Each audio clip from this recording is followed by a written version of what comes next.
G'day guys, Steve Morgan here for Fishing Monthly Magazine on board a Whittley CR2180, which is a cruising model. I'm here with Chris Odgers. Chris, this is your own personal boat, and this is a beast of a boat, isn't it?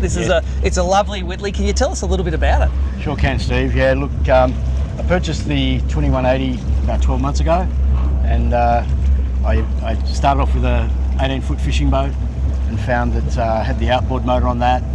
Found that the boat was a good fishing boat, but I wanted more. So I looked around and hunted down different boats and came across the 2180. Yep. And it ticked all the boxes, Steve. Yeah, well, so it seems like some of the boxes, it has to be a great cruising boat, nice and comfortable, but it also has to be a fishing boat as well. And it seems, you can see the duckboard that we're standing on here, there is a lot of room to fish in this boat. Yep. And it's super comfortable. That must have been at the top of your list. Well, it was, because the particular boat I was looking for, Steve, was like I wanted something that I could go fishing in, have some comfort. And I also found when I went fishing, I have to spend the day going out, say, for 8 hours all day long. With the cruiser that I've chosen, I've got the luxury of the cabin in the front, so I've got all the luxuries that I can actually go out for a day's fishing, go out in the morning, come back, have a bit of a snooze in the cabin or whatever, and continue on. So yeah. Now, have you always owned the inboards, or is this your first inboard that you've owned? No, this is the first inboard I've owned, and I was an outboard man, and when I went and saw the Whittley guys, they told me about the stern drive and about the Volvo motor, the Penta motor. Yep. And I was a little bit unsure about it.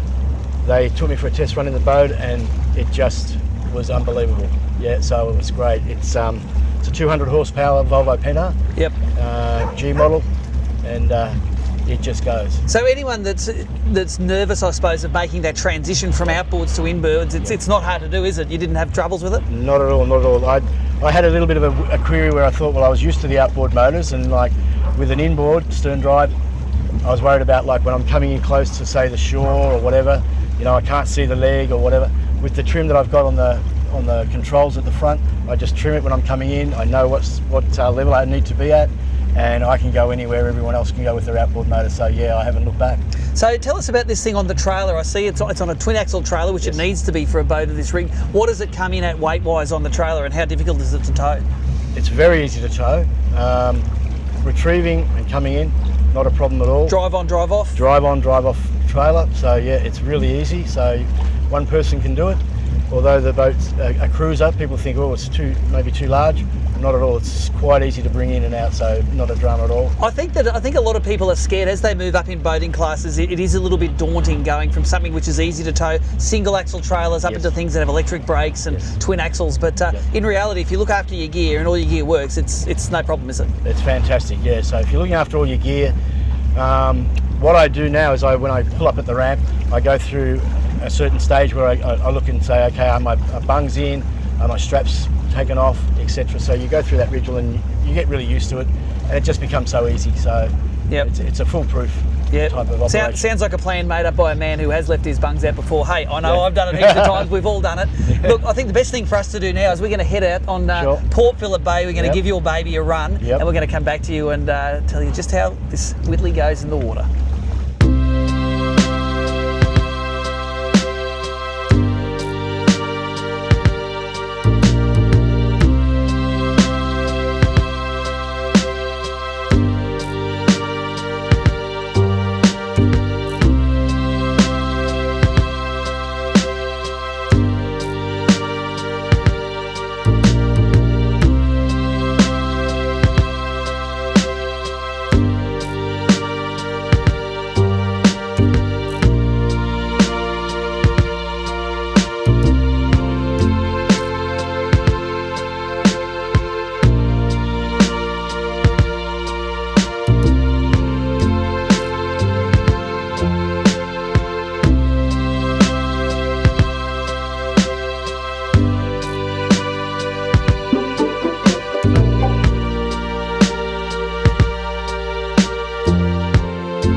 So we got out on Port Phillip Bay and just in time because the weather is starting to close in down here in Melbourne. But I tell you what, this CR2180, it's a boat that Dad is going to love to drive. It jumps out of the hole, those 6 or the 2 3-blade counter-rotating props on this Generation 5 200 horsepower Volvo Penta, throws this thing up and out of the hole, and it sounds like a muscle car. I'm pretty surprised also at how luxurious a fishing boat can be. For me, it's all fishing from the motor back, but from there forward, it's a boat that you're going to have no problems getting the missus across the line when you're at any boat show, because it is very luxurious. And I think this boat it's set up beautifully for doing exactly what this is set up for. It's for catching a snapper, catching a squid in Port Phillip Bay, but mainly having a good time and spending a lot of time on the water. To be honest, this is as luxurious as my house is, this boat. But they're not that expensive. You can start a package this boat with a 200 horsepower Generation 5 Volvo in it, starting from $75,000, as tested the way Chris has got this one set up at around $90,000. So Whittley is well known for luxurious boats, and this one definitely is in that ballpark. Make sure you check out whitleymarinegroup.com.au for all of the latest brochures, and do yourself a favour, if you get a chance to have a test drive of one, you're going to love it just like I did.